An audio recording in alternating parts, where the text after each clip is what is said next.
22 নভেম্বরে সাতক্ষীরায় জামায়াতের নির্বাচনী প্রচারণায় মোটরসাইকেল দুর্ঘটনায় এক পথচারী নিহত হন। ওই ঘটনায় তীব্র সমালোচনার মুখেও পড়ে দলটি। 24 নভেম্বরে জামায়াতের পক্ষ থেকে গণমাধ্যমে পাঠানো এক বিবৃতিতে জানানো হয়, নির্বাচনী প্রচারণায় মোটরসাইকেল শোভাযাত্রা নিষিদ্ধ করেছে দলটি।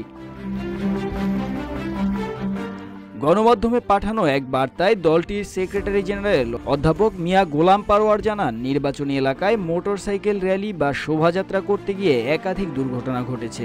এ প্রেক্ষিতে আমিরে জামায়াত সারা দেশের সকল জেলা ও মহানগর নির্বাচনী এলাকায় মোটরসাইকেল ভিত্তিক সব ধরনের প্রচারণায় নিষেধাজ্ঞা জারি করেছেন। তিনি আরও বলেন, নিরাপত্তা এবং শৃঙ্খলা বজায় রাখতে দলের কেন্দ্রীয় নির্দেশনা অনুযায়ী সকল পর্যায়ে নেতাকর্মীদের প্রচারণায় সতর্কতা অবলম্বন করতে হবে।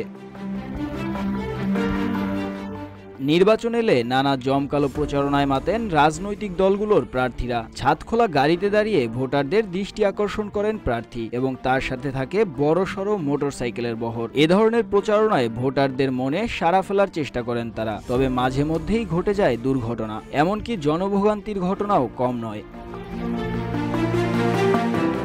22 নভেম্বরে সাতক্ষীরায় জামায়াত মনোনীত প্রার্থী আব্দুল খালেকের নির্বাচনী প্রচারণায় মোটরসাইকেল দুর্ঘটনায় 73 বছর বয়সী এক বৃদ্ধের মৃত্যুর ঘটনা ঘটে। স্থানীয় সূত্রে জানা যায়, নামাজের উদ্দেশ্যে ঘর থেকে বের হয়েছিলেন ওই ব্যক্তি। প্রতিমধ্যে জামায়াতের প্রার্থীর প্রচারণায় থাকা এক মোটরসাইকেলের সাথে ধাক্কা লাগে তার। স্থানীয়রা উদ্ধার করে হাসপাতালে নিলে দায়িত্বরত চিকিৎসক তাকে মৃত ঘোষণা করেন। মুস্তাফিজ আবির, ডেস্ক রিপোর্ট, রূপালী বাংলাদেশ।